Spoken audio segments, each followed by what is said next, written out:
The billionaire's lawyer missed the trial, and the new intern took over the case and saved $600 million. Before we start the story, leave in the comments which city you're watching from. And at the end, don't forget to rate this story from 0 to 10. Enjoy the story, everyone.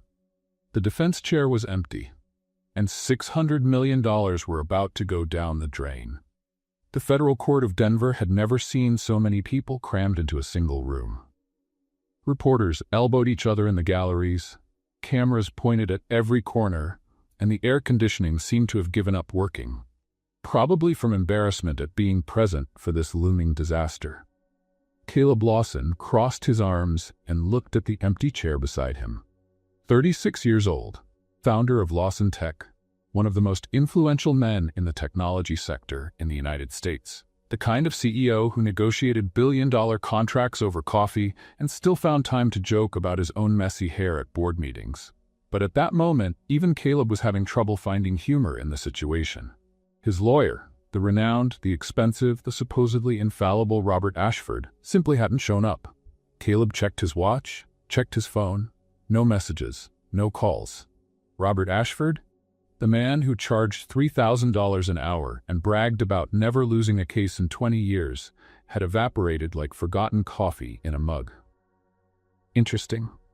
Judge Rebecca Doyle looked at the clock for the third time. She was the type of magistrate who made experienced lawyers rethink their career choices. Gray hair pulled back with surgical precision, glasses that seemed specifically designed to make people feel guilty, and a patience that had clearly expired sometime in the past decade. "Mr. Lawson," she said, and her voice cut through the murmur of the room. "Where is your legal representation?" Caleb stood up, adjusting his suit with the calm of someone who had faced worse crises, or at least pretended very well. "Your Honor, it appears my lawyer had an unexpected setback." "Setback," she repeated, savoring the word as if it tasted like nonsense. On the other side of the room, Prosecutor Mark Ellington crossed his arms with the satisfaction of a cat that had just cornered a particularly fat rat. Ellington was bald by choice. He shaved his head every day because he thought it made him look intimidating. In reality, it just made him look like a billiard ball, with legal ambitions and an ego the size of Texas. "Your Honor," Ellington said, not even trying to hide his smile. "If the defense can't even show up to their own trial, perhaps that's a silent confession of guilt." Murmurs ran through the gallery. Reporters typed furiously. Caleb could practically see the headlines forming in real time. But he didn't let himself be shaken, not visibly at least, because Caleb Lawson hadn't built a technology empire by losing his composure in public.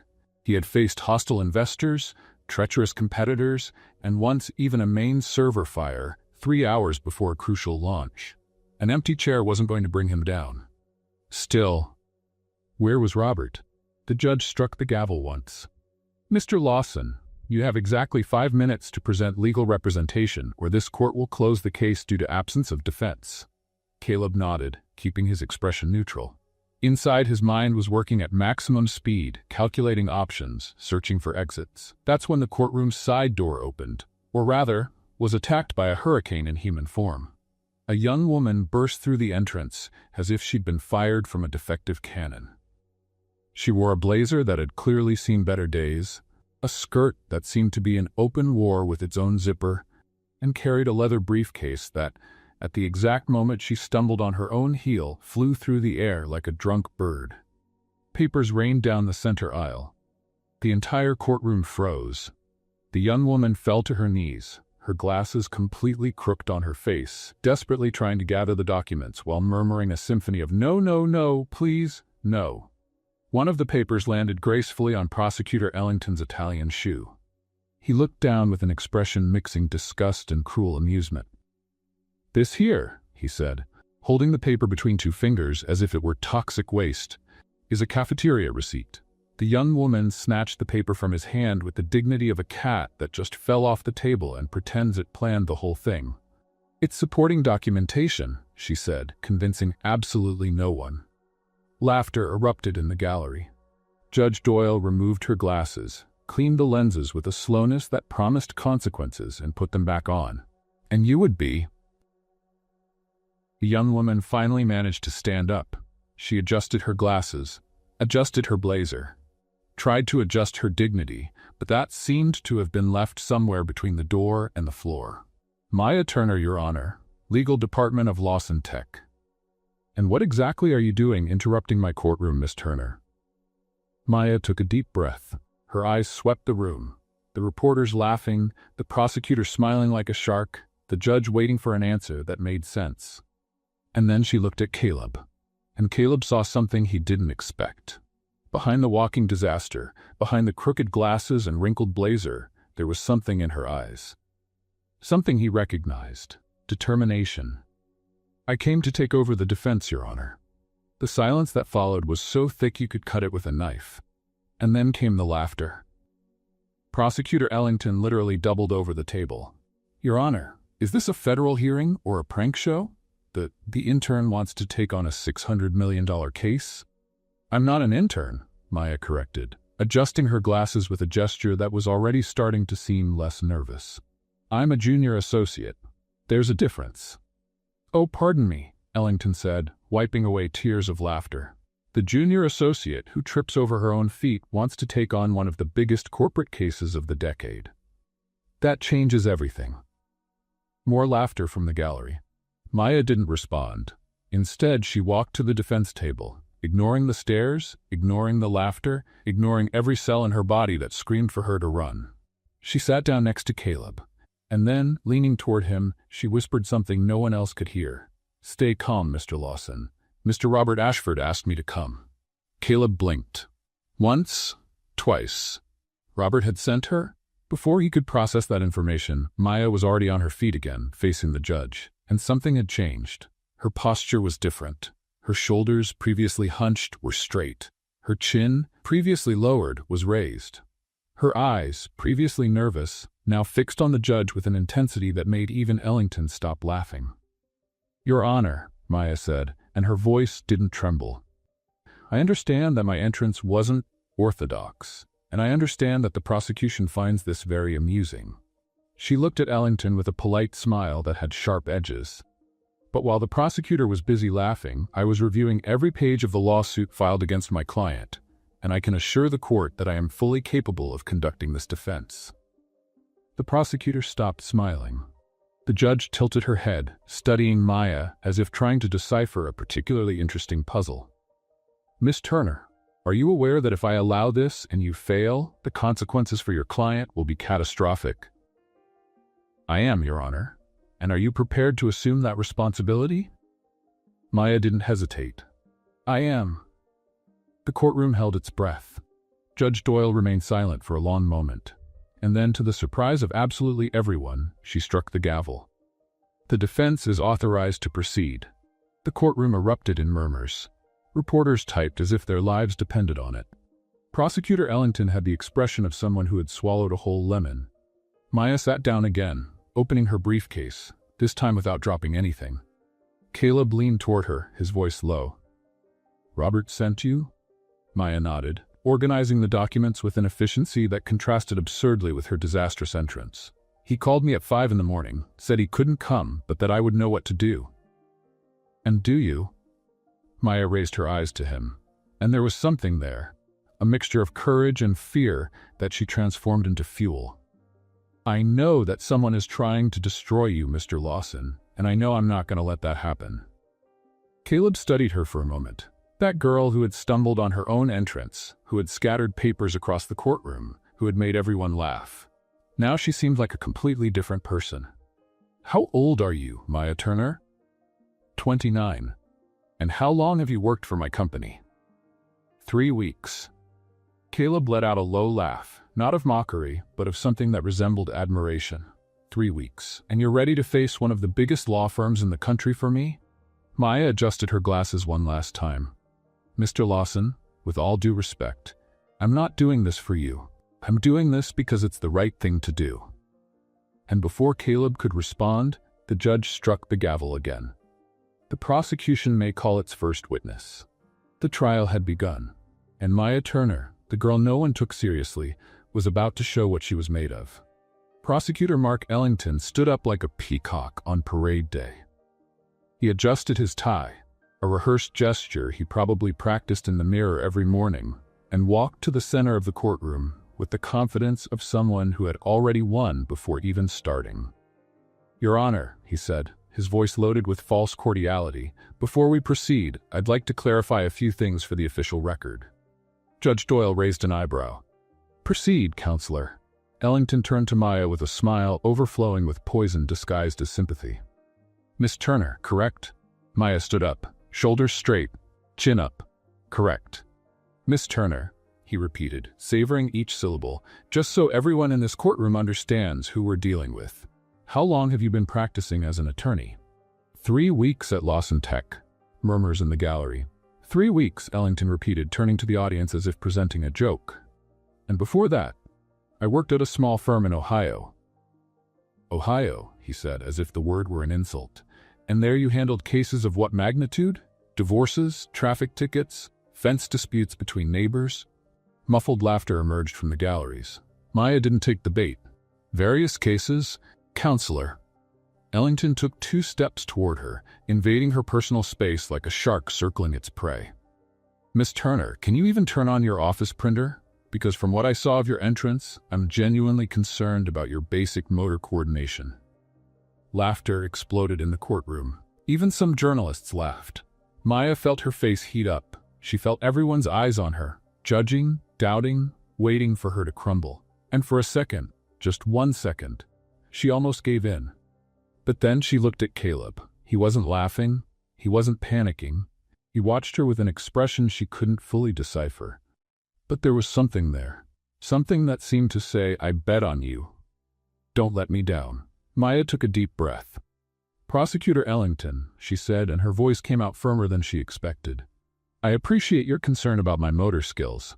I'm happy to inform you that I can turn on printers, make coffee, and even tie my own shoes. Most days." A different kind of laughter emerged from the gallery. Not mocking. Surprised. Ellington frowned, clearly not expecting a response. Maya continued before he could react. "But since we're clarifying things for the official record, perhaps the prosecutor would also like to inform the court how long he's been practicing that intimidating speech in the mirror, because the performance is flawless." Silence. And then, laughter. This time, directed at Ellington. The prosecutor's face turned red. He opened his mouth to respond, but Judge Doyle struck her gavel. "Enough theatrics, Counselor. If you have formal objections to the defense's representation, present them. Otherwise, let's proceed." Ellington swallowed hard, visibly irritated. "No formal objection, Your Honor, just concern for the integrity of the process." "Your concern has been noted," the judge said with a dryness that could dehydrate a cactus. "Now sit down." Ellington returned to his chair, his jaw locked. Maya released the breath she didn't even know she was holding. "Miss Turner," the judge said, turning her attention to her, "you may present your opening statement." Maya nodded. She walked to the center of the courtroom, each step echoing in the silence. She opened the folder, and her stomach dropped. The documents were out of order, completely shuffled, probably mixed up when she had tripped at the entrance and scattered everything across the floor. She flipped through quickly. Contracts, financial reports, a photo of a cat she had no idea where it came from. The damn cafeteria receipt. But the opening statement she had prepared? It wasn't there. Maya felt panic rise up her throat like ice water. The judge waited. The prosecutor waited with a predatory smile. The entire courtroom waited. And Maya had nothing. She looked at Caleb. He realized something was wrong. She saw in his eyes the silent question. What happened? Maya closed the folder. There was no document. There was no prepared speech. There was no safety net. There was only her. And then something happened. Something Maya wouldn't know how to explain later, even if she tried. She stopped searching for the right words. She stopped trying to be the perfect lawyer she had never been. She stopped pretending she wasn't terrified. And she simply started to speak. "Your Honor," she said, her voice clear, "members of the jury, I'm not going to pretend I'm the person you expected to see here today. I'm not Robert Ashford. I don't have 30 years of experience. I don't have an office overlooking Central Park." She paused, looking directly at the jurors. "What I do have are facts, and in the next few hours, I'm going to show this court that my client, Caleb Lawson, is not the villain the prosecution wants you to believe. I'm going to show that the accusations against him are based on distortions, half-truths, and, as I intend to prove, fabricated evidence. The silence in the courtroom was absolute. The prosecution wants you to look at Mr. Lawson and see a greedy billionaire. I'm going to ask you to look at the evidence and see the truth. Maya took a deep breath. The defense is ready to proceed, Your Honor. She returned to her chair, her legs shaking beneath her skirt, but her face unwavering. Caleb leaned toward her. Where was that speech in your briefcase? Maya kept her eyes fixed forward. It wasn't. I just made it up. Caleb was silent for a moment, and then, so low that only she could hear. Maybe I should have let my expensive lawyers disappear sooner. Maya finally looked at him. Was that a compliment? Caleb smiled, a small smile, almost imperceptible. It's the closest you're going to get from me for now. Maya didn't know what to say, but for the first time since she had stumbled into that courtroom, she felt something she didn't expect. Hope. The court went into a 15-minute recess.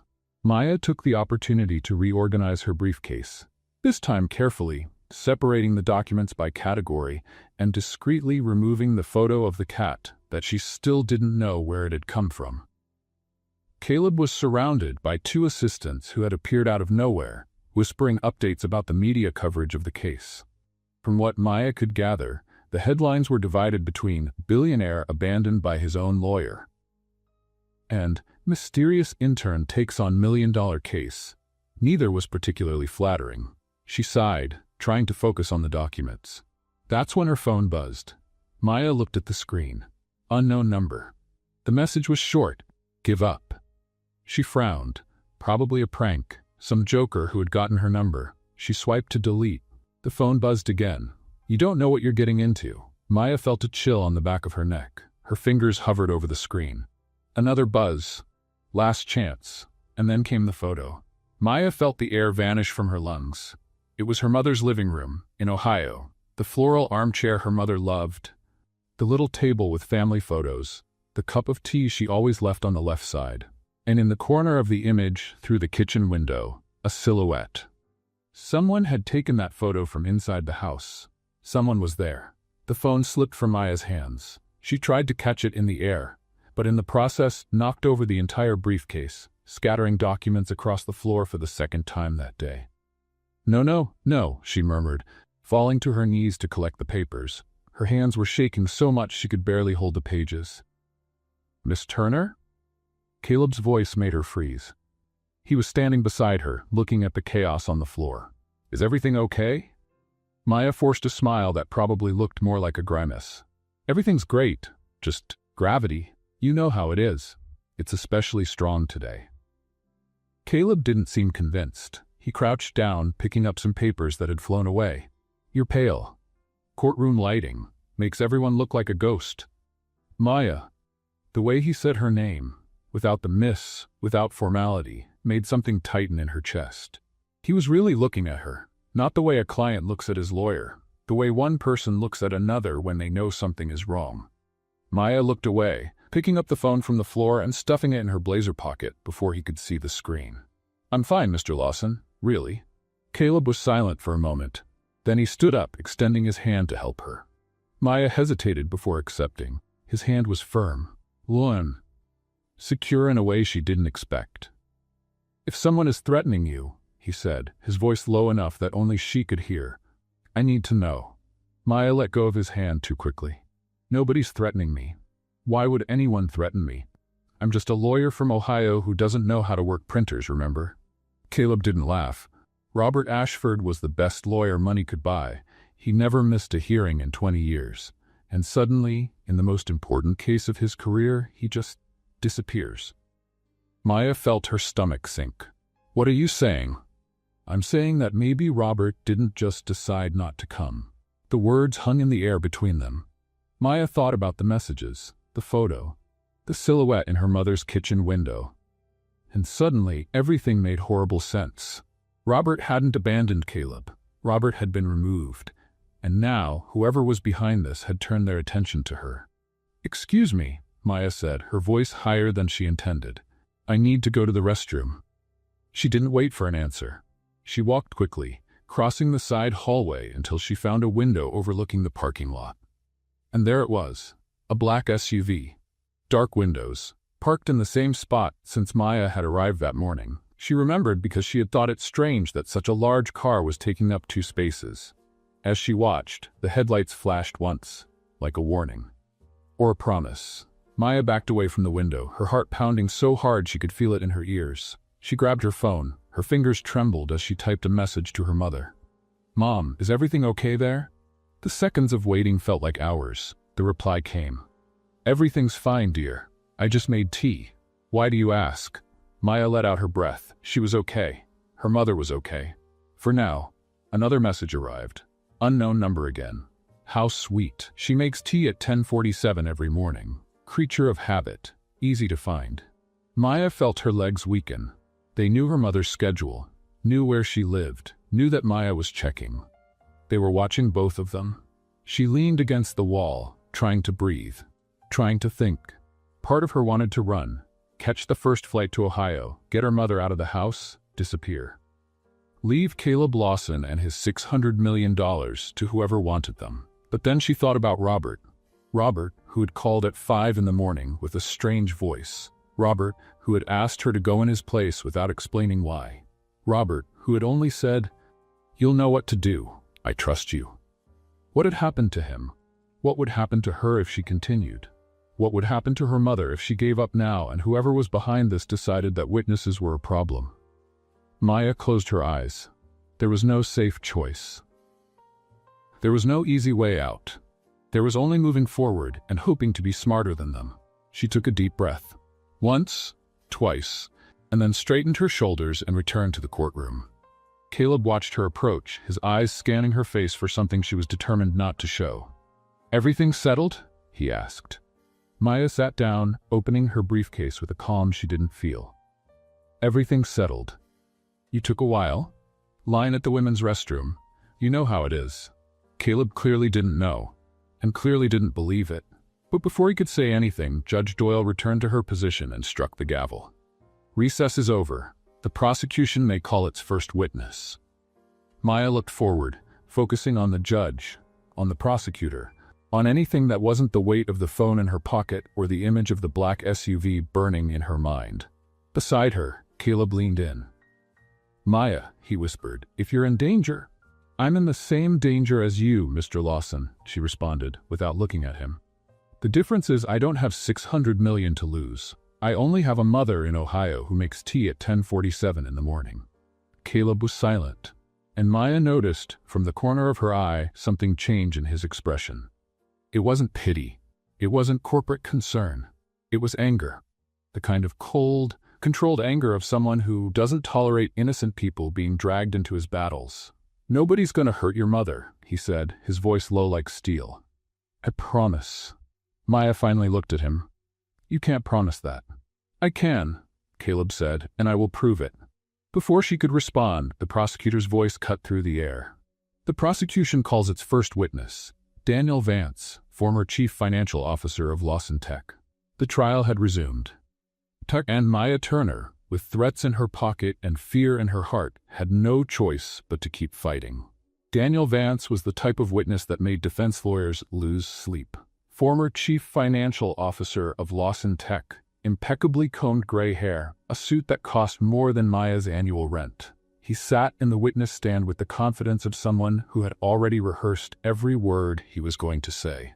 And from what Maya could see, every word was devastating. "Mr. Vance," Prosecutor Ellington said, strutting in front of the jury, "can you confirm that you witnessed the defendant, Caleb Lawson, instructing employees to alter financial reports?" "I can confirm that," Vance responded, without hesitation. Murmurs in the gallery. "And do you have documentation that proves these alterations?" "I do. They were attached to the case as Exhibit 14A. Maya quickly leafed through the documents. The so-called Exhibit 14A was a set of financial reports with handwritten notes that supposedly belonged to Caleb. She looked at him. "Is this your handwriting?" Caleb shook his head, his jaw locked. "Never saw these documents in my life." Maya turned her attention back to Vance. Something wasn't right. The man was too polished, too confident, as if he knew exactly how everything was going to end. And then she remembered. The lunchbox. The night before, Maya had stayed late at the office, trying to familiarize herself with the case. At 11 at night, hungry and without money for delivery, she had gone to the break room looking for something edible.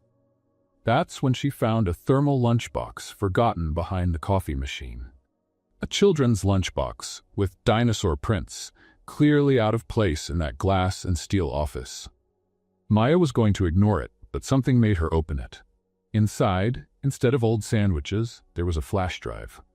No label, no identification, just a small yellow sticker with one word written by hand: truth.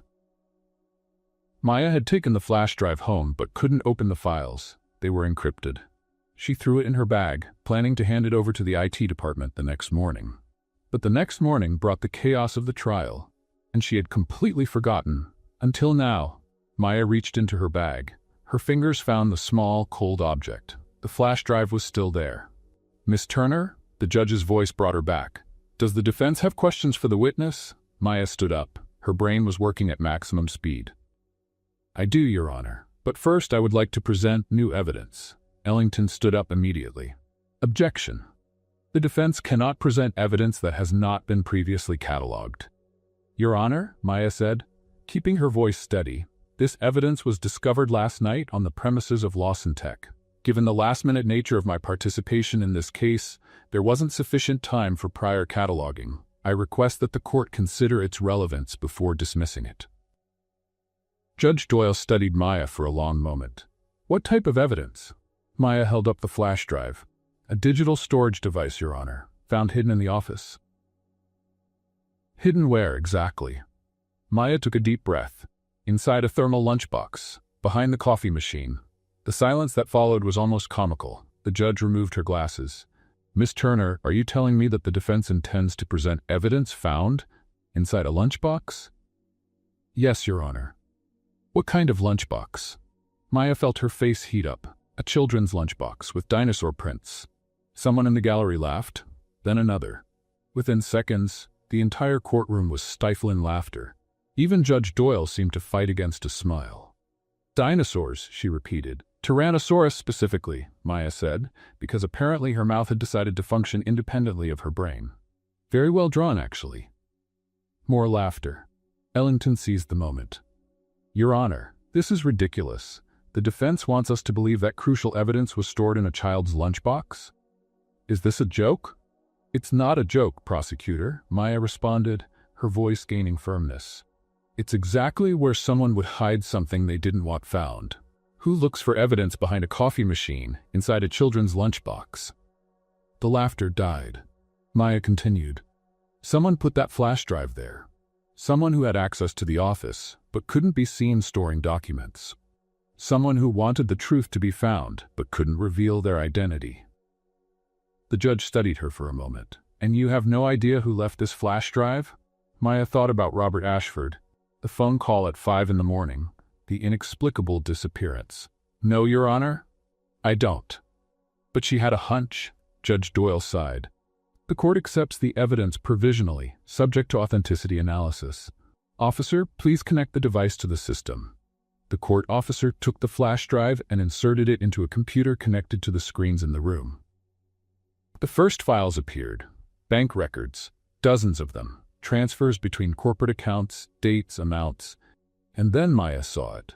The dates of Caleb's supposed financial alterations, the ones Daniel Vance had sworn to witnessing, didn't match. The documents on the flash drive showed that the original reports had been modified 3 months after Caleb had supposedly made the notes. And the modification had come from a computer that didn't belong to any employee of Lawson Tech. It belonged to Crowell Industries. The courtroom erupted in commotion. Ellington turned red. Daniel Vance, for the first time, looked nervous, and Caleb looked at Maya as if she had just turned water into wine. "How did you?" he began. "Luck," Maya said, still processing what she had found. A lot of luck. But it wasn't just luck, and she knew it. Someone had planted that flash drive for her to find. Someone who knew Robert wouldn't come. Someone who was betting that the rookie lawyer from Ohio would be curious enough to open a dinosaur lunchbox at 11 at night. Whoever was behind the threats, There was someone on the other side trying to help her. The question was, who? Maya looked at the black SUV still parked outside. She had just poked something much bigger than $600 million, and there was no going back now. Daniel Vance was still on the witness stand, and for the first time since he had sat there, he no longer looked so confident. The documents from the flash drive still glowed on the courtroom screens. Dates that didn't match, modifications that came from Kroll Industries' computers, a digital trail that contradicted every word he had said. Maya stood up, feeling the weight of everyone's eyes on her.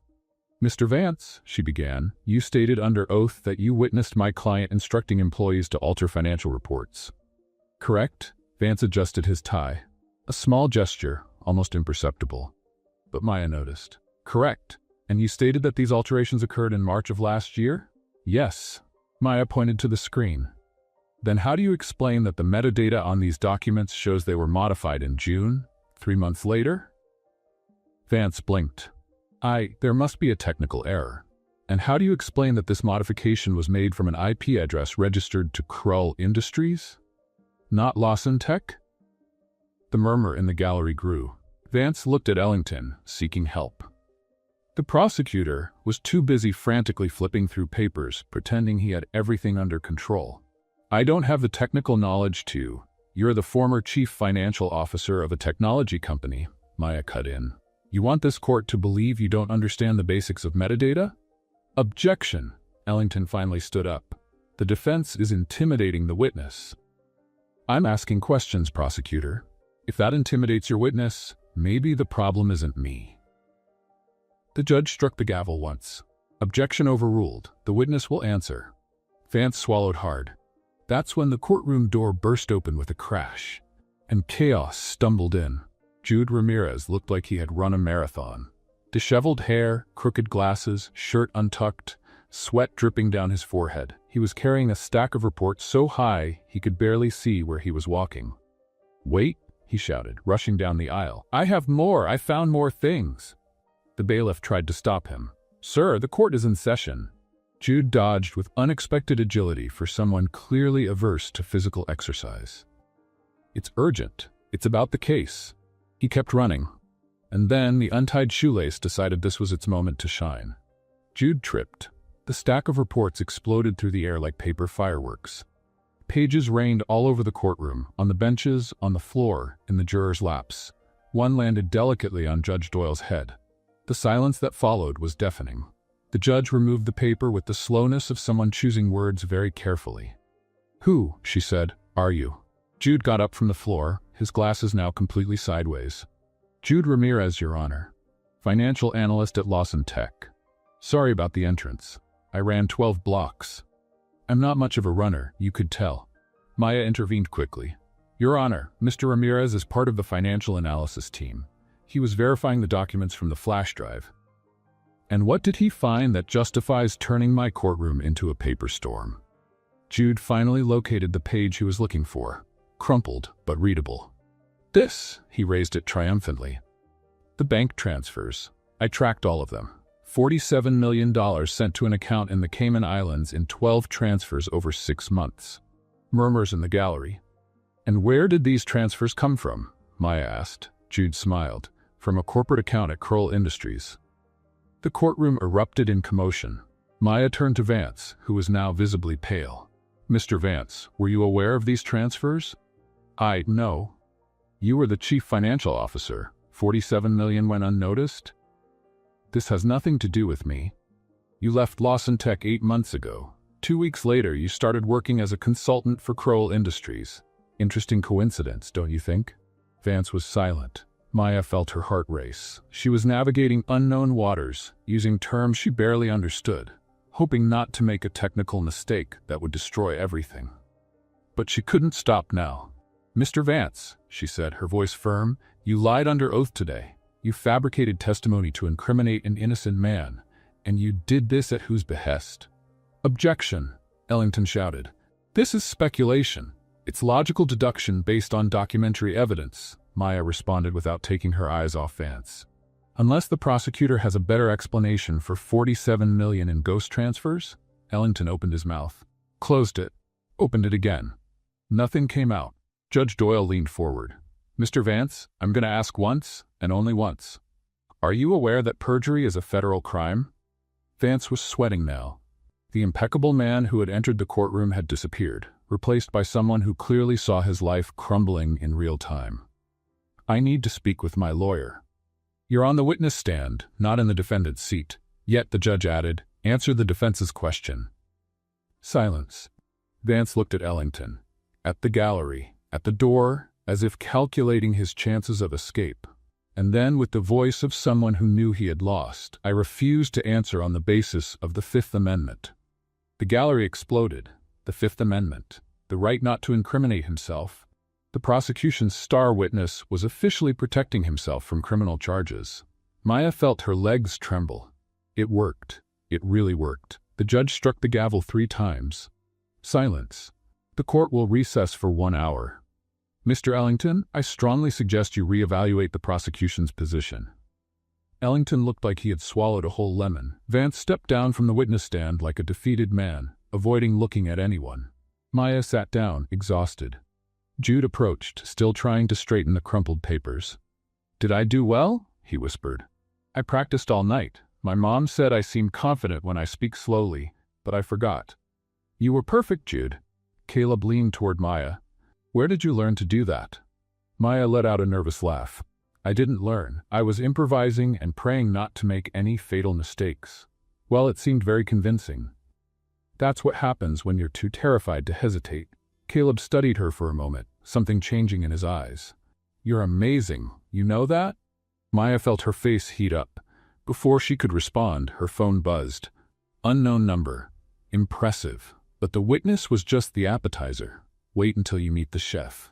Maya looked at the window. The black SUV was still there. And something told her the real battle hadn't even started yet. The first thing Maya did when the recess started was grab her phone. Not to check messages, to make a call. Hello? Her mother's voice sounded confused. Maya, you never call at this time. Mom, listen, I need you to do exactly what I'm going to say. No questions. Silence on the other end. Maya, what's happening? Mom, no questions. Please. Something in Maya's tone must have communicated the urgency, because her mother didn't argue. Okay, what do you need? Remember Aunt Carol? I want you to go to her house. Now, take only what's necessary. Don't tell anyone where you're going. Maya, you're scaring me. I know, Mom, and I'm sorry, but I need you to trust me. Just for a few days. Can you do that? A long pause. Maya could imagine her mother on the other end, holding the phone with trembling hands, trying to understand what was happening. Does this have to do with your new job? Maya closed her eyes. It does. Are you in danger? Not if you do what I asked. Another silence. And then, with the firm voice Maya had known since childhood, the voice her mother used when things got difficult and there was no room for weakness. I'll leave in 10 minutes. I'll call you when I get to Carol's. Thank you, Mom. I love you. I love you too, my daughter. And Maya? Yes. Finish them. Maya smiled, her eyes burning. You got it. She hung up and immediately turned to Jude, who was organizing papers on a nearby table. Jude, do you know how to make a sworn statement? Jude blinked. A sworn statement? Like an affidavit? Exactly that. I mean, I know the format, but that's not exactly my area. Great. You're going to help me draft one now. In the next 20 minutes, Maya dictated while Jude typed frantically on the laptop. She documented everything. The anonymous messages, the photo of her mother inside the house, the black SUV parked outside since morning, the exact time of each threat. When she finished, she signed. Jude signed as a witness, and Maya took photos of each page. Now, she said, I need you to send this to 3 different addresses. She dictated. Her personal email, the email of a former law professor she trusted blindly, and, after a moment's hesitation, the email of the legal department of the Federal Court of Denver. If something happens to me, Maya said, her voice calm, this ensures the threats are documented, and that whoever is behind this can't pretend innocence. Jude looked at her with an expression mixing admiration and terror. Maya, do you really think they would do something? Maya thought about Robert. The phone call at 5 in the morning. The disappearance without explanation. I think powerful people do terrible things to protect their secrets, Jude, and I'd rather be prepared. She put her phone in her pocket, feeling, for the first time since the threats began, a little more in control. "Done," she said. "Now I'm going to get some coffee." She didn't get the coffee, because that's when the main doors of the courthouse opened and the air seemed to get colder. Damien Crowell entered as if the world belonged to him. 50-something, gray hair combed back with millimetric precision, a suit that probably cost more than Maya's car. He walked with the confidence of someone who had never heard the word no in his entire life, or who had destroyed anyone foolish enough to say it. His eyes swept the lobby until they found Maya, and he smiled. It wasn't a normal smile. It was the kind of smile a predator gives before attacking. Calculated, cold, promising things Maya preferred not to imagine. She felt a chill run down her spine. But this time, the chill came accompanied by something different. She had protected her mother, had documented the threats, had created a trail that couldn't be erased. Crowell could threaten her all he wanted. She was no longer defenseless. He walked toward her, each step echoing on the marble floor. The people around seemed to instinctively move away, creating an invisible corridor between him and Maya. Even the reporters kept their distance. He stopped less than a meter from her. "So," he said, his voice smooth as silk over steel, "you're the girl who's playing lawyer." "Junior associate, actually. There's a difference." "Not to me."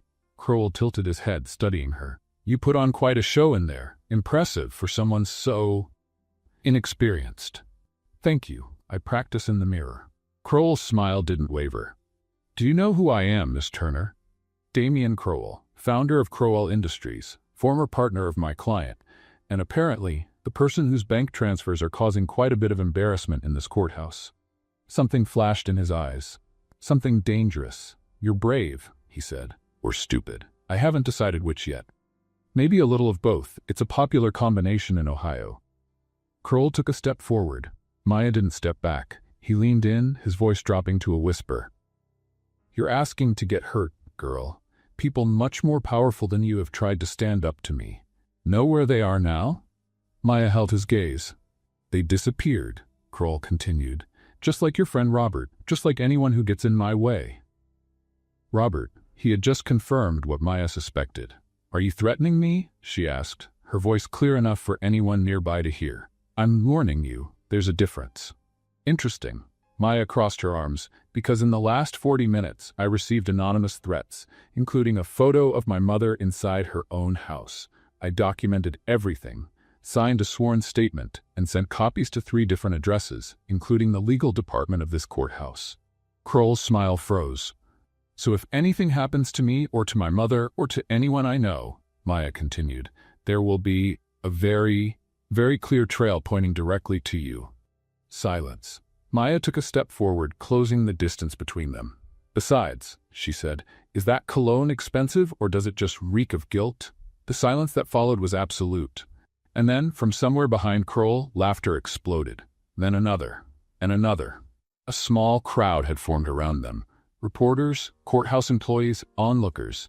Everyone had heard the final part, and they were laughing at Damien Crowell.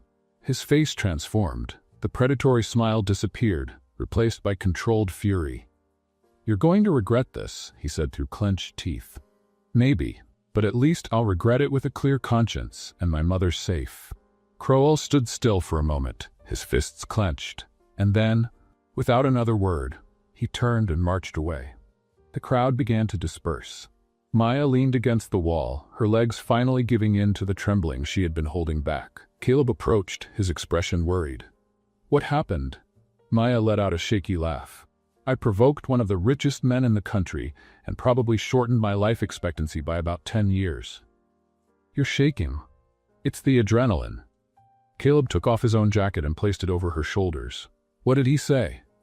Maya thought about the threat, about Robert, about the confirmation that her suspicions were right. "He mentioned Robert, said he disappeared like others who tried to stand up to him." Caleb tensed. "He admitted that?" "Not directly, but it was enough." Maya looked at him. "What happened to Robert wasn't an accident, Caleb, and whatever he discovered is on that flash drive." The courthouse bell rang. Maya returned Caleb's jacket and straightened her shoulders. "Thank you for the jacket." "Anytime," he paused. "And Maya?" "Yes? That thing about the cologne? Brilliant," Maya smiled. I know. And together they returned to the courtroom. Prosecutor Ellington looked like a man trying to save a ship that was already sinking. Your Honor, he said, his voice recovering some of the lost confidence, the prosecution would like to present Exhibit 27B, security footage from the Silver Peak Hotel proving the defendant's presence at illegal meetings with foreign investors. Maya felt Caleb tense beside her. Those meetings never happened, he whispered. I know, Maya responded. Leave it to me. The courtroom lights dimmed as the screens came to life. Grainy images of a hotel lobby appeared, white marble, enormous chandeliers, people walking hurriedly.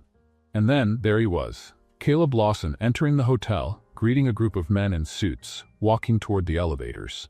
The timestamp blinked in the corner, March 15th, 9:47 p.m.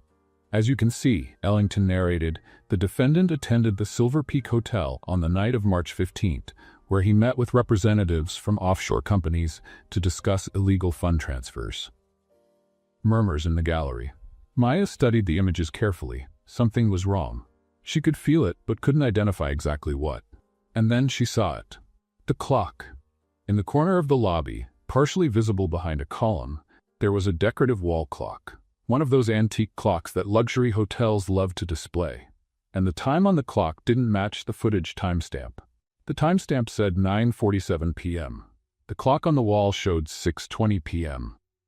A difference of more than 3 hours. Maya stood up. Your Honor, the defense requests a pause in the presentation. Ellington spun toward her. Objection! The defense cannot interrupt the presentation of evidence. I can if there are irregularities in the evidence presented, Maya cut in, and there are. The judge raised her hand. Explain yourself, Miss Turner. Maya walked to the screen, her heart pounding hard. If the court observes the left corner of the image, you'll see a wall clock partially visible. The timestamp indicates 9:47 p.m., but the clock on the wall clearly shows 6:20 p.m. Silence. All eyes turned to the screen. This is, Ellington began, a discrepancy of 3 hours and 27 minutes, Maya completed, which suggests the timestamp was tampered with. The courtroom erupted in murmurs. This is absurd, Ellington protested, his face starting to turn red. The defense is inventing problems where there are none. Wall clocks can be wrong. Maybe, Maya agreed, but there's another problem. She pointed to the image of Caleb entering the hotel. My client is wearing a navy blue suit in this footage, correct? Ellington frowned. So what? Maya turned to Caleb. Mr. Lawson, can you inform the court where you were on March 15? Caleb stood up. In San Francisco, attending the annual technology conference. There are hundreds of photos and videos proving my presence there throughout the day and night. And what were you wearing at that event? Caleb almost smiled. A gray suit. I have photos in the outfit. Maya turned to the judge. Your Honor, the defense can prove that Mr. Lawson was in San Francisco on March 15th, wearing a completely different suit from what appears in this footage, which means either my client has the gift of bilocation or this evidence was fabricated. A laugh escaped from someone in the gallery. The intern is good, someone whispered loud enough for everyone to hear. More laughter. Lawyer, another person corrected. She's a lawyer. Silence. The judge struck the gavel, but Maya noticed something in her eyes, something that looked like approval. Ellington was visibly sweating now. Your Honor, the defense is making speculations. Speculations based on visual evidence that the prosecutor himself presented, Maya responded. If the prosecution has so much confidence in the authenticity of these images, they shouldn't have a problem requesting an independent technical analysis. The defense asks that the court order a verification of the original metadata from the Silver Peak Hotel footage. Judge Doyle leaned forward. Prosecutor Ellington, did the prosecution obtain this footage directly from the hotel? Ellington hesitated. It was a hesitation of only half a second, but the entire courtroom noticed. The footage was provided by a reliable source. What source? Another hesitation. Kroll Industries obtained the images through their own investigation channels. Maya felt her blood run cold. Kroll had provided the evidence. The same evidence that now appeared to have been tampered with. Your Honor, Maya said, her voice firm despite the internal turmoil. The defense requests that the court contact the Silver Peak Hotel directly to obtain the original footage from the security system. If the images are authentic, there's no reason to fear verification. The judge nodded slowly. The court orders that the Silver Peak Hotel provide complete access to security footage from March 15th, including original metadata. Until this verification is completed, Exhibit 27B will be considered inadmissible. Ellington opened his mouth to protest. And prosecutor, the judge added, I suggest you carefully review all other evidence provided by Kroll Industries. This court does not tolerate manipulation. Ellington's face went from red to a concerning shade of purple. In the gallery, Maya heard more whispers. She's destroying him. Who is this girl? Does anyone know her name? Maya returned to her seat, her legs trembling under her skirt. On the outside, she maintained composure. On the inside, she was exhausted. Each victory seemed to cost a piece of her. Each confrontation left her more aware of how alone she was in this fight. A 29-year-old lawyer against an entire system, experienced prosecutors, vengeful billionaires, fabricated evidence. Caleb leaned toward her. Are you okay? Maya didn't answer immediately. She looked at the gallery, at the faces of strangers who were now rooting for her, at the reporters typing her name in headlines. I'm tired, she admitted quietly. But I can't stop now. Caleb was silent for a moment. You're not alone, Maya. I'm here. She looked at him. There was something in his eyes she hadn't seen before. Something beyond professional gratitude. Thank you, she said. And for the first time on that endless day, she almost believed it. The second recess of the day was declared at 4 in the afternoon. Maya needed air. Needed space. Needed 5 minutes away from that suffocating courtroom where every gaze seemed to carry the weight of $600 million. She went out the side door, the same one she had stumbled through that morning, an eternity ago, it seemed now.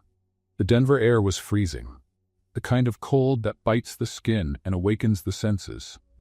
Maya closed her eyes for a moment, letting the wind cut through her thin blazer. You're going to freeze out here.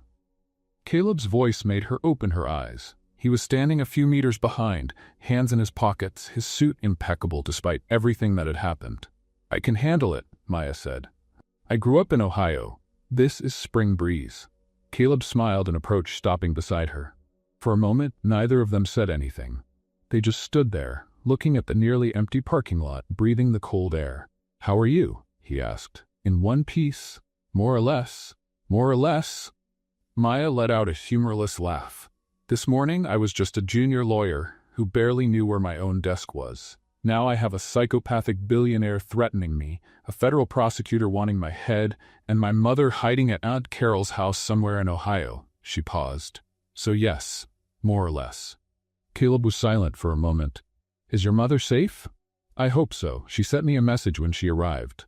Maya swallowed hard. She doesn't know what's happening. Not really. I didn't want to scare her more than necessary. You did the right thing. I did the only thing I could do. Maya looked at him. And you? How's the billionaire who could lose everything? Caleb considered the question. Honestly, better than I expected. Thanks to you. Don't thank me yet. The day isn't over. I know, but... He hesitated.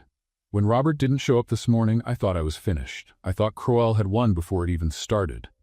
And then you came stumbling through that door, with crooked glasses and papers flying everywhere. And you thought you were even more finished? Maya completed. Caleb laughed. For about 30 seconds, yes? And now? He looked at her in a way that made something strange happen in her stomach. Now I think maybe the universe knows what it's doing. Maya felt her face heat up despite the cold. Before she could respond, something caught her attention. In the corner of the parking lot, the black SUV, the same one that had been there since morning, the same one whose headlights had flashed like a warning. It was moving. Caleb, Maya said, her voice changing. What? The SUV accelerated, straight toward them. For 1 second that felt like an hour, Maya was paralyzed. Her brain screamed to run, but her legs wouldn't obey. It was Caleb who reacted. He grabbed her by the waist and pulled her to the side with a strength she didn't expect.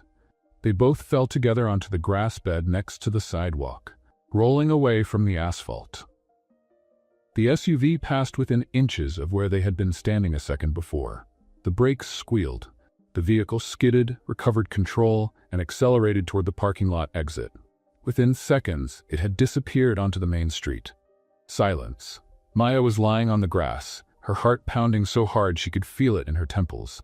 Caleb's weight was partially on top of her, his arms still wrapped around her waist. "Are you?" she began, breathless. "Are you okay?" Caleb raised his head, his face inches from hers. "I should be asking you that. You were almost run over." "We were almost run over." Details. They stayed there for a moment, panting, adrenaline still rushing through their veins. And then, absurdly, Maya started to laugh. It was a hysterical laugh, the kind that happens when the body doesn't know whether to cry or scream. Caleb looked at her as if she had gone crazy. "What are you laughing at?" "At us," Maya managed to say between laughs. "Look at us. Two adults rolling on the grass in a courthouse parking lot, like it's a bad action movie." Caleb blinked, and then he started laughing too. "Well," he said, "maybe it's too early for our first romantic scene, but at least the lighting is good." Maya laughed even harder, the tension finally finding an outlet. "You're ridiculous. I'm a billionaire. We're known for being ridiculous." They stayed there for another moment, laughing like two idiots, lying on the cold grass while the world kept spinning around them. And then Maya stopped laughing, because suddenly she realized something. "Caleb." "Yes?" "They tried to kill us." His laughter died too. "I know. This wasn't a warning. This was a real attempt." Maya sat up, the cold from the grass seeping through her clothes. Her hands were shaking again, but this time it wasn't adrenaline, it was fear. "My mother," she whispered. "What if they know where she is? What if Aunt Carol's isn't far enough?" Caleb sat up beside her. "Maya, look at me." She couldn't. Her eyes were fixed on the spot where the SUV had disappeared. "Maya." His hand touched her chin gently, turning her face to meet his. "I'm going to protect you," he said. "And your mother. I have resources. I have people I trust. From now on, you're both under my protection." "You can't promise that." "I already promised, and I keep my promises." His eyes were steady, determined, the kind of look that doesn't accept discussion. Maya swallowed hard. "Why do you care so much?" Caleb was silent for a moment. "Because you came stumbling into that courtroom and decided to fight for me without even knowing me. Because you're risking everything. Your career, your safety, your family, for someone who was just a name on a lawsuit." He paused. "And because it's been a long time since someone looked at me like a person instead of a number in a bank account." Maya didn't know what to say, so she said nothing. She just sat there, on the cold grass next to a billionaire who had just saved her from a killer SUV, feeling something she hadn't expected to feel that day. Connection. "Let's go inside," Caleb said finally, standing up and offering his hand. "Recess will be over in 10 minutes. Maya accepted his hand. And this time, when their fingers intertwined, neither of them let go immediately. Maya entered the courtroom with grass on her blazer and fire in her eyes. Someone had just tried to kill her. Someone who worked for Damien Crowell, sitting in that gallery with his $5,000 suit and his predator's smile. She wasn't scared anymore. She was furious. "The session is resumed," Judge Doyle announced, striking the gavel. "Does the prosecution have more evidence to present?" Ellington stood up, visibly shaken. He had heard about the incident in the parking lot. Everyone had. The reporters were already typing stories about attempted intimidation and mysterious SUV. "Your Honor, the prosecution requests a postponement to reevaluate." "Denied," the judge cut in. "This trial has suffered enough interruptions. Proceed or close your case." Ellington swallowed hard. "The prosecution closes the presentation of evidence, Your Honor." Murmurs in the gallery. The judge turned to Maya. "Miss Turner, does the defense have additional evidence?" Maya stood up. "We do, Your Honor." That's when the courtroom door opened, and Jude Ramirez entered. This time he wasn't stumbling. He walked with purpose, carrying a thin folder and a laptop under his arm. His hair was still disheveled and his shirt was still untucked on one side, but there was something different in his eyes. Determination. He approached Maya and whispered, "I found everything. Absolutely everything." Maya felt her heart race. "Your Honor," she said, "the defense calls Jude Ramirez as an expert witness." Ellington stood up. "Objection. This man already testified informally. Mr. Ramirez is a certified financial analyst with 7 years of experience," Maya interrupted. "He is qualified to testify about the documents the defense intends to present." The judge considered for a moment. Objection overruled. Mr. Ramirez may testify. Jude walked to the witness stand, taking the oath with a voice that barely trembled. Maya approached. Mr. Ramirez, you had access to the financial records from the flash drive presented earlier, correct? Correct. And you performed a complete analysis of those records in the last few hours? Yes. I didn't sleep, but yes. Some laughter in the gallery. Can you tell us what you found? Jude opened the laptop and connected to the courtroom screens. So, he began, when I looked at the records the first time, I saw the transfers to the Cayman Islands. 47 million. That was already bad, but I kept digging. The screens came to life with graphs and spreadsheets. I found a pattern. With each offshore transfer, there was a corresponding transfer from a secondary Kroll Industries account to a shell company called Pinnacle Holdings. Murmurs grew in the gallery. Pinnacle Holdings, Jude continued, has no registered employees, no physical office, and was created 3 days before the first transfer. But the most interesting thing is who signs as director. He clicked to the next screen. A name appeared prominently. Marcus Webb, Damian Crowell's brother-in-law. The courtroom erupted. Maya looked at Crowell in the gallery. The predatory smile had disappeared. He was motionless, his jaw clenched so tight that Maya could see the muscles jumping. Continue, Mr. Ramirez, Maya said. Jude nodded, gaining confidence. That's not all. I tracked the dates of the transfers and compared them with Lawson Tech's internal records. Each suspicious transfer coincides with dates when Mr. Lawson was traveling, conferences, international meetings, public events. What does that mean? It means someone was waiting for him to leave town to make these transactions. Someone who had access to his calendar. Someone from inside. Jude clicked again. I checked who had access to Mr. Lawson's executive calendar during that period. Only 4 people. His personal assistant, the director of operations, lawyer Robert Ashford, and, he paused dramatically, Daniel Vance, the former chief financial officer who testified this morning. The same Daniel Vance who invoked the Fifth Amendment when questioned about the transfers? Maya asked. The same. The gallery was in an uproar. Reporters typed frantically. Jurors exchanged significant looks. Ellington stood up, his face in a concerning shade of red. Your Honor, this is a circus. The defense is making accusations without concrete evidence. The evidence is on the screen, prosecutor, Maya cut in. Bank records, dates, names, documented connections. If this isn't concrete, I'd like to know what the prosecution's standard is. You're turning this courtroom into a television show. Maya turned to him, her eyes flashing. Let's take a deep breath, prosecutor. Your vein is throbbing more than my overdue rent. Laughter exploded in the gallery. Even some jurors smiled. Ellington turned purple. Your Honor, I demand. Prosecutor Ellington, the judge said, her voice sharp, sit now. He sat down, looking like a balloon that had been popped. Maya turned her attention back to Jude. Mr. Ramirez, is there anything else? Jude hesitated. There is, but... He looked at Maya, then at the judge. It's about Robert Ashford. The silence that fell over the courtroom was absolute. Maya felt her stomach tighten. Continue. Jude took a deep breath. When I was analyzing the access records, I found something strange. 3 days before this trial, someone tried to access Lawson Tech's confidential financial files from an external computer. The access was blocked by the security system, but it was recorded. And where did this access attempt come from? The IP was masked, but I was able to partially trace it. It came from somewhere in Denver. Jude swallowed hard, and along with the access attempt, there was a message left in the system, a warning. What message? Jude clicked one last time. A single sentence appeared on the screen. Look for the flash drive. She will know what to do. Maya stopped breathing. Robert had tried to access the system. Robert had left that message. Robert had hidden the flash drive in the dinosaur lunchbox, knowing that someone would find it. He had planned everything.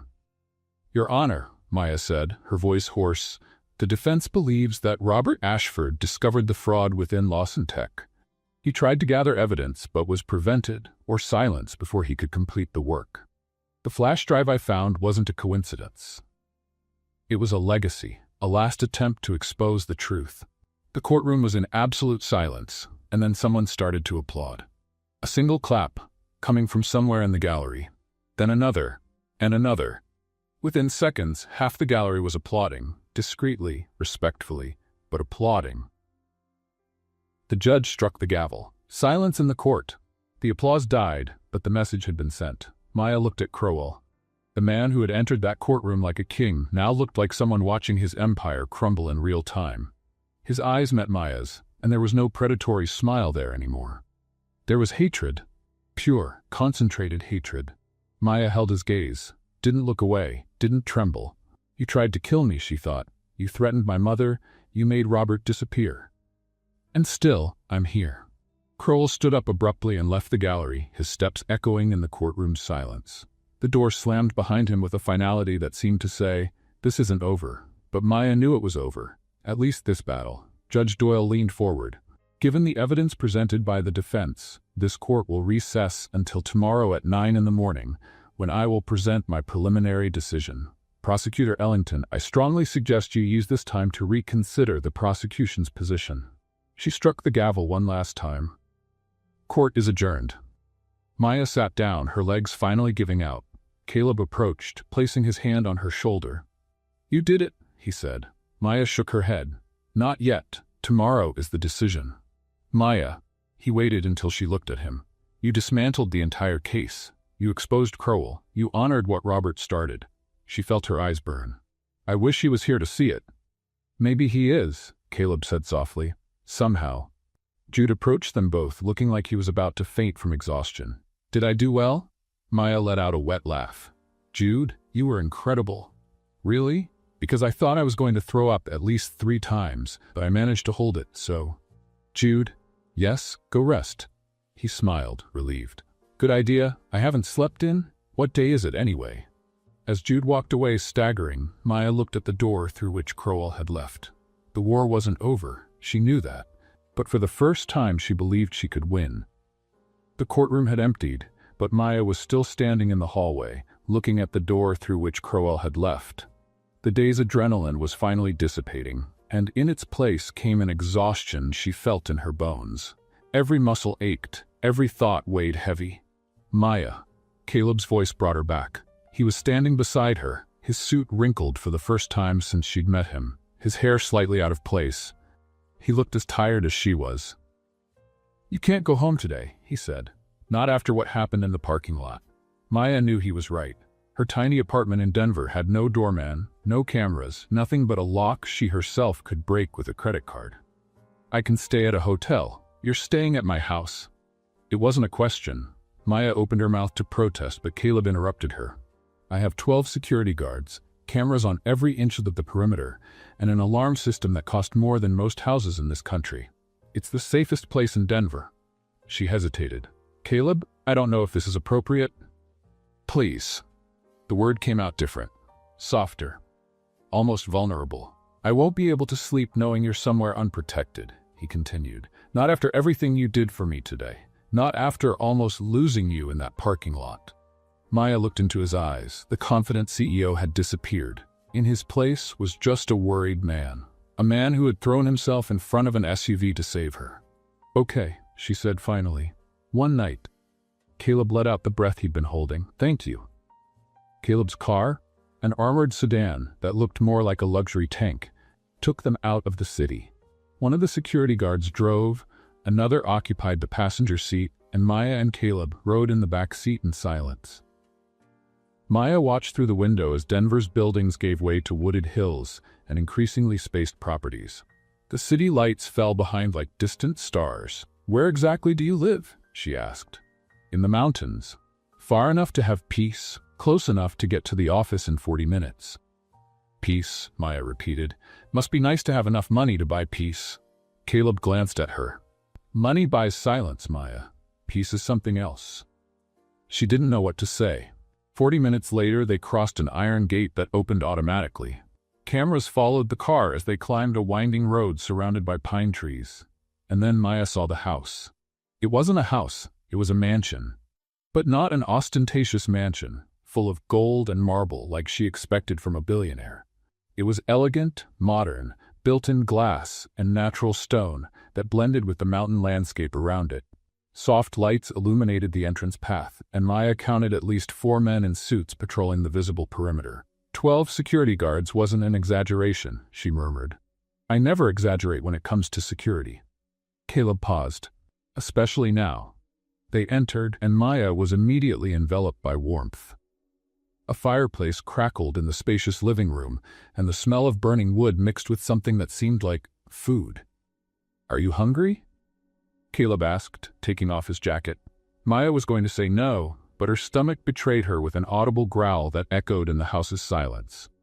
Caleb smiled, the first genuine smile since they had left the courthouse. I'll interpret that as a yes. He guided her to the kitchen, which was the size of Maya's entire apartment. Marble countertops, appliances that seemed to belong on a spaceship, and a mountain view through floor-to-ceiling windows. Sit down, Caleb said, pointing to the stools by the center island. I'll make something. Maya blinked. You cook? You seem surprised. You're a billionaire. I thought you were born not knowing where the kitchen is. Caleb laughed as he opened the refrigerator. I wasn't always a billionaire, Maya.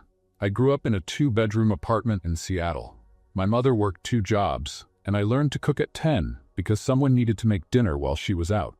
Maya watched him as he gathered ingredients with the efficiency of someone who did this frequently. Pasta, tomatoes, basil, olive oil. You never talk about that in interviews, she said, because it's nobody's business. He started chopping the tomatoes. Journalists want to hear about innovation, disruption, the future of technology. They don't want to know that the great Caleb Lawson spent his teens making spaghetti for his tired mother. I want to know. Caleb stopped cutting and looked at her. Then I'll tell you. 30 minutes later, they were sitting on the enclosed porch overlooking the dark mountains. The meal was simple, pasta with fresh tomato sauce, salad, Italian bread, but it was the best thing Maya had eaten in days. Or maybe it was the company. This is incredible, she said, twirling more pasta on her fork. My mother's recipe, the only thing she had time to teach me. She must be proud of you. Caleb was silent for a moment. She passed away 6 years ago. Maya stopped chewing. Caleb, I'm so sorry. Don't be. He took a sip of wine. She lived long enough to see me start the company, to know we had managed to get out of that 2-bedroom apartment. That was all she wanted. Maya didn't know what to say, so she said nothing, just reached her hand across the table and touched his. Caleb looked at their joined hands, then at her. Thank you, he said quietly. For what? For not trying to fix it. Everyone always tries to fix it. Some things don't need to be fixed, just accompanied. The moment was interrupted by Maya's phone buzzing on the table. She looked at the screen, her heart racing by instinct. But it wasn't an unknown number. It was her mother. Maya, there are 2 men in suits here at Carol's house. They say they're security guards hired by someone named Caleb Lawson. They said they're going to keep an eye on the house during the night. Is this true? I'm worried. Maya looked at Caleb, her eyes wide. You sent security guards to my mother? He didn't look away. I called my team when you went to the restroom at the courthouse. They arrived in Ohio 2 hours ago. Caleb, I said I was going to protect you both. I keep my promises. Maya felt her eyes burn, her throat closing. She typed a response to her mother with trembling fingers. It's true, Mom. He's my client. The men are there to make sure you and Aunt Carol stay safe. You can trust them. I'll explain everything when this is over. I love you so much. The response came seconds later. If he's taking care of you like this, he must be a good man. I feel better knowing you're not alone. I love you, my daughter. Everything will be okay. Maya put away her phone, a tear escaping before she could stop it. Hey, Caleb said softly, standing up and coming around the table. He knelt beside her chair. Is everything okay? It is. She wiped her face, laughing at herself. It's just that. It's been a long time since someone took care of me like this. What do you mean? I've always been the person who solves things, who takes care of others, who holds everything together even when I'm falling apart inside. She looked at him. I'm not used to someone protecting me, really caring about me. Caleb took her hand. Then get used to it, because I don't intend to stop. He gently pulled her to stand. Now they were close, too close. Maya could feel his warmth, see the golden details in his brown eyes illuminated by the soft light of the porch. Caleb, she began. Maya, I need to tell you something. She waited, her heart pounding against her ribs. "This morning when you came stumbling into that courtroom, I thought my life was over." He paused. "Now I think it's just beginning." "That's very cheesy," she whispered. "I know. Sounds like a line from a romantic movie. I know. You're my client. Technically, the company is your client. There's a considerable legal difference." Maya let out a shaky laugh. "You're impossible." "I know." Caleb brought his hand to her face, his fingers tracing the line of her jaw with a gentleness that made her tremble. "But I also know that I can't stop thinking about you since the moment you asked if Crowell's cologne reeked of guilt." Maya should have pulled away, should have said it was too soon, that they barely knew each other, that there were a million reasons why this was a terrible idea. Instead, she leaned forward and kissed him. The kiss started soft, hesitant, almost a question. His lips were soft, gentle, waiting for permission. But when Maya wrapped her arms around his neck, Caleb pulled her closer, one hand on her back, the other still on her face. The kiss transformed into something more, into response, into promise. When they finally separated, both were breathless, Maya's forehead resting against his, eyes closed. "That was," she began. "Better than any courtroom victory," Caleb completed. Maya laughed, opening her eyes. "You really are impossible. And you're incredible." He kissed her forehead. "But you're also exhausted. You need to sleep." As if responding to his words, Maya felt the exhaustion of the entire day crash over her all at once. The adrenaline, the fear, the victories, the kisses, everything was taking its toll. "I prepared a room for you," Caleb said, pulling away gently. "Second floor, third door on the left. It has everything you need." Maya nodded, already feeling her eyelids heavy. "And you?" "My room is at the end of the hall. If you need anything during the night, just knock." She should have made a joke, should have said something witty about billionaires and their guest rooms. But she was too tired. "Thank you, Caleb, for everything." "Sleep well, Maya. Tomorrow we have a battle to win." She went up the stairs, found the room, which was bigger than her entire apartment, and fell on the bed without even changing clothes. She was asleep in seconds. When Maya woke up, the sun was already coming through the curtains. For a moment she didn't remember where she was. Then the memories of the previous day came back like an avalanche. The courthouse, the evidence, the SUV, the kiss. The kiss! She got up and found hanging on the closet door an elegant navy blue blazer and a white silk blouse. A note was attached to the hanger. "I figured you'd need something for today. I hope it fits. Breakfast is ready when you come down." Maya smiled. Impossible, she thought. Completely impossible. 15 minutes later, dressed and presentable for the first time in 24 hours, she went downstairs. Caleb was in the kitchen, his back to her, preparing something on the stove. The smell of fresh coffee and bacon filled the air. "Good morning," she said. He turned, and the smile that lit up his face made Maya's heart jump. "Good morning. Did the blazer fit?" "Perfectly." She sat at the counter. "Do you have spare women's blazers for all the lawyers who spend the night here?"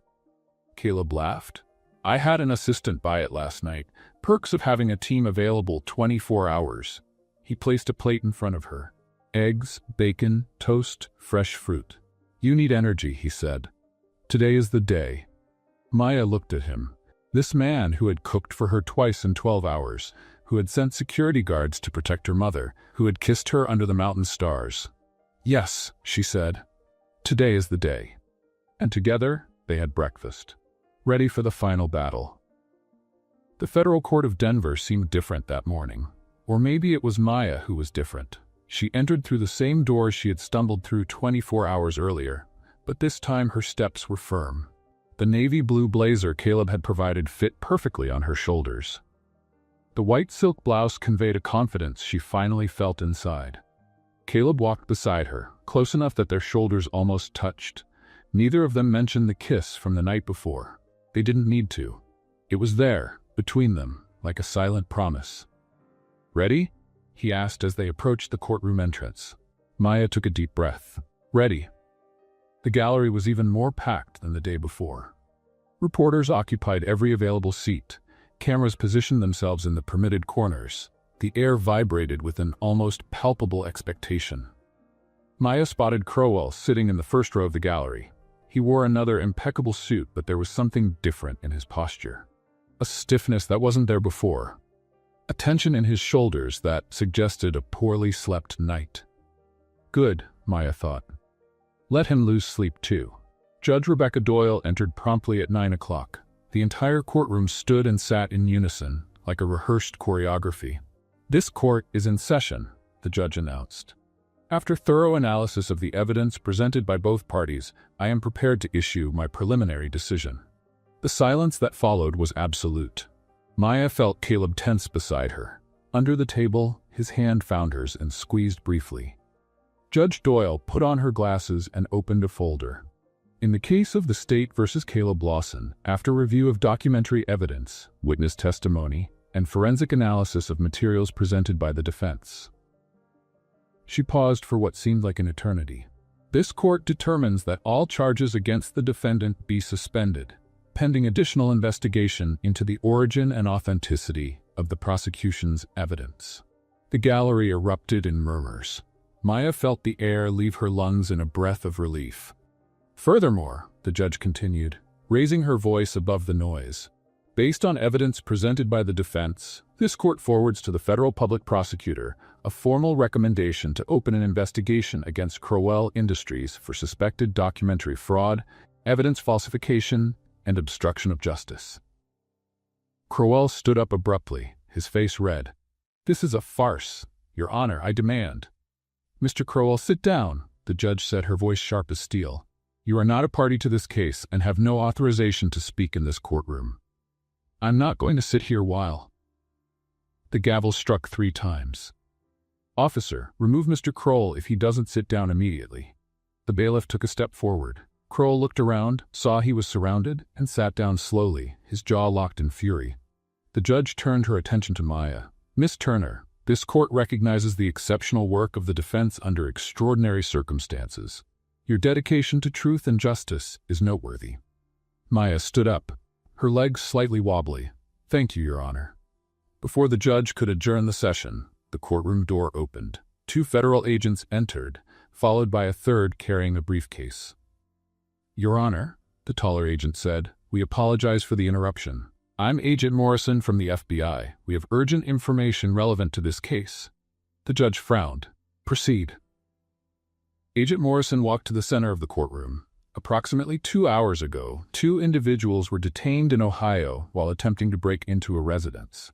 The residence belongs to Carol Turner, aunt of attorney Maya Turner. Maya felt her blood run cold. The individuals were intercepted by the private security team protecting the property. After being detained, both confessed to being hired to intimidate Miss Turner's family as a way to pressure her into abandoning this case. The courtroom went into commotion.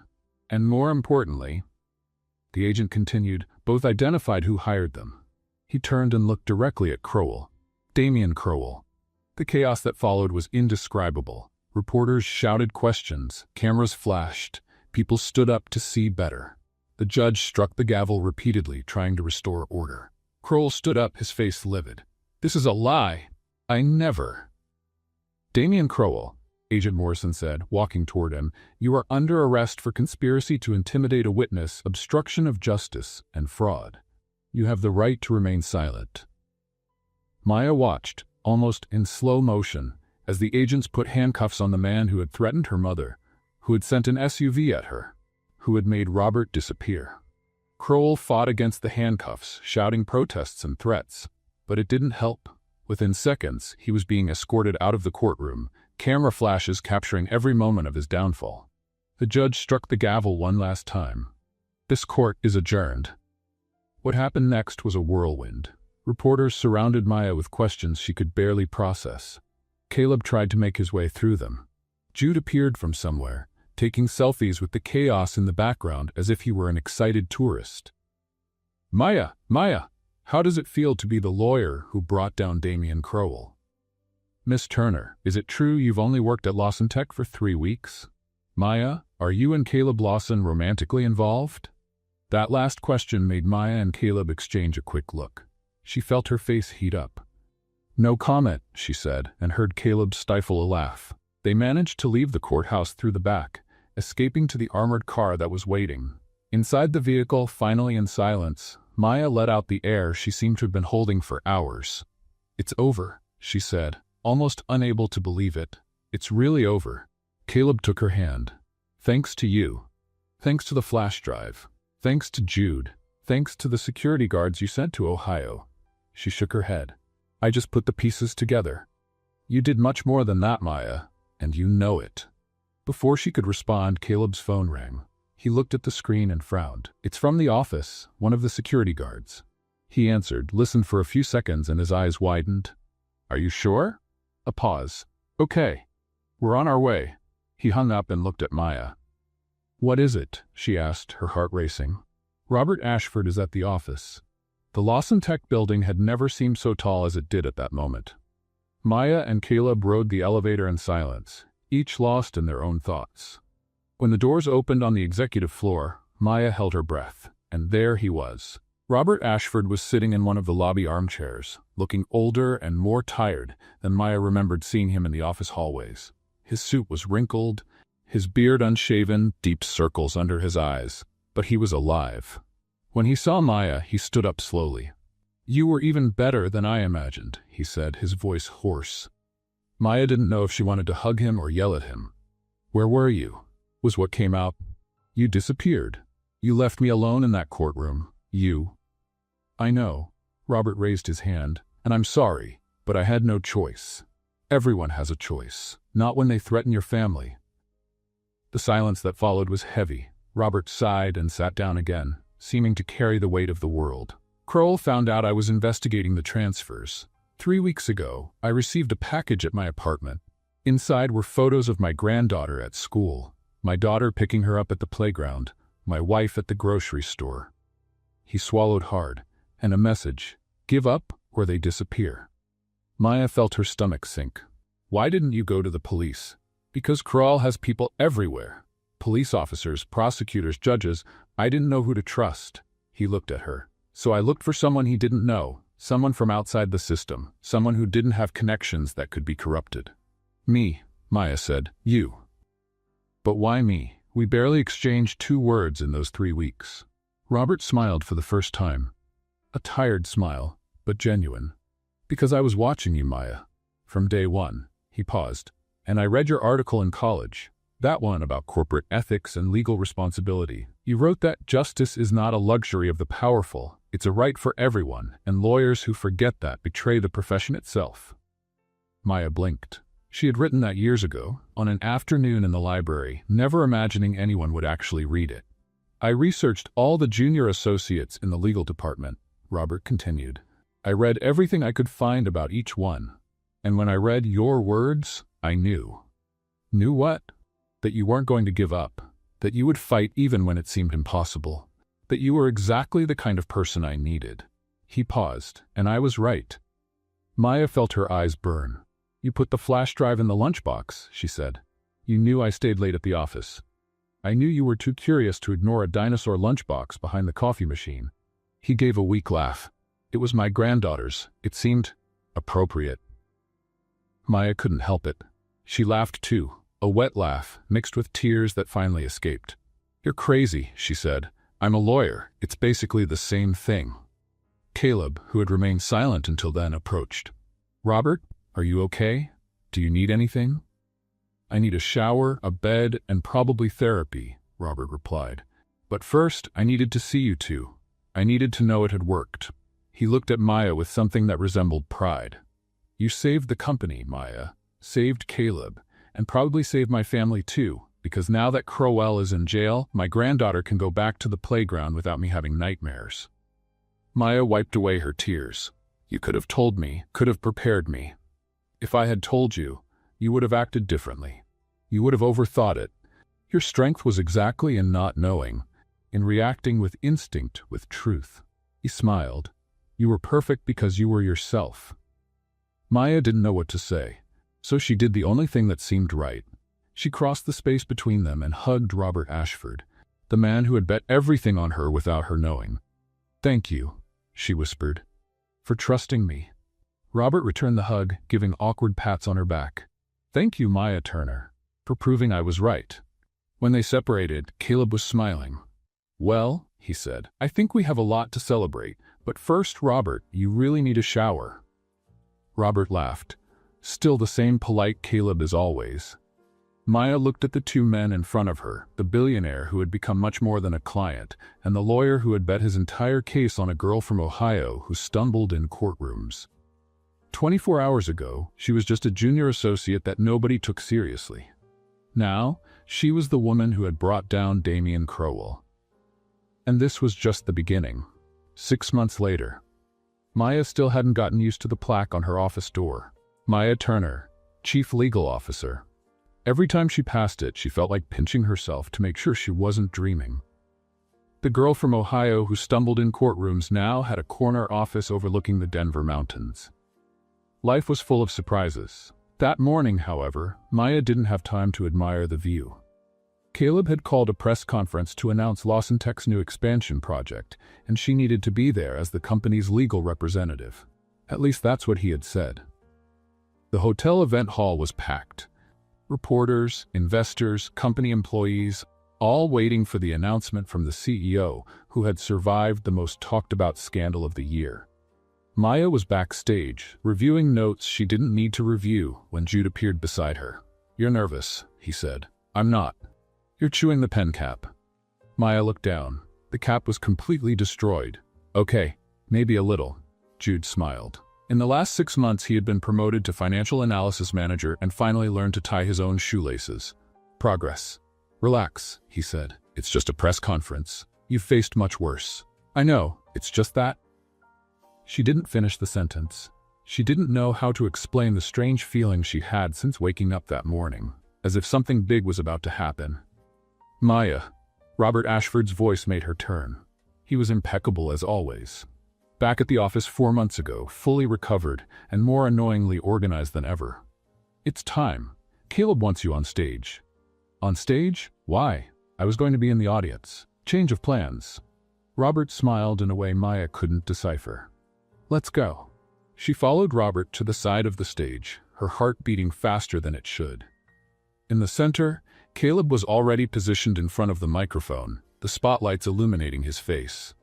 He looked calm, confident, devastatingly handsome in the dark blue suit Maya had helped choose. They had been together officially for 5 months. After weeks of working dinners that ended with kisses on the mansion's porch, Maya had finally admitted that this was no longer just professional. Caleb had celebrated by ordering more wine and saying she was the only person in the world capable of making him wait so long for something obvious. Now, watching him on stage, Maya felt her chest fill with that feeling that still caught her by surprise sometimes. Love. "Good afternoon, everyone," Caleb began, his voice filling the hall. "Thank you for being here. I know you came to hear about Lawson Tech's new expansion project, and I promise we'll talk about that. But first, there's something more important I need to do." Maya frowned. This wasn't in the script. 6 months ago, Caleb continued, I was sitting in a courtroom, about to lose everything. My company, my reputation, my future.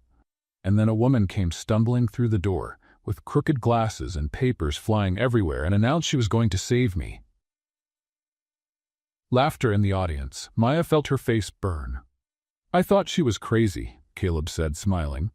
"And maybe she is a little, but she's also the most courageous, determined, and extraordinary person I've ever met." He turned and looked directly at Maya backstage. "Maya, can you come here, please?" Her heart stopped. Jude pushed her gently. Robert smiled as if he knew something. The entire audience turned to look at her. Maya walked to the stage with wobbly legs, each step echoing in the hall's silence. When she reached Caleb's side, he took her hand. "Maya Turner," he said, his voice soft now, almost intimate despite the microphones. "You came into my life on the worst possible day and transformed everything. You taught me that trusting someone isn't weakness. You showed me that love doesn't need to make sense to be real."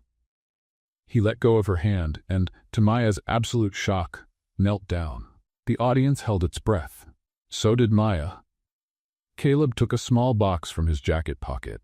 When he opened it, a diamond ring sparkled under the spotlights. "I spent my whole life building a company," he said.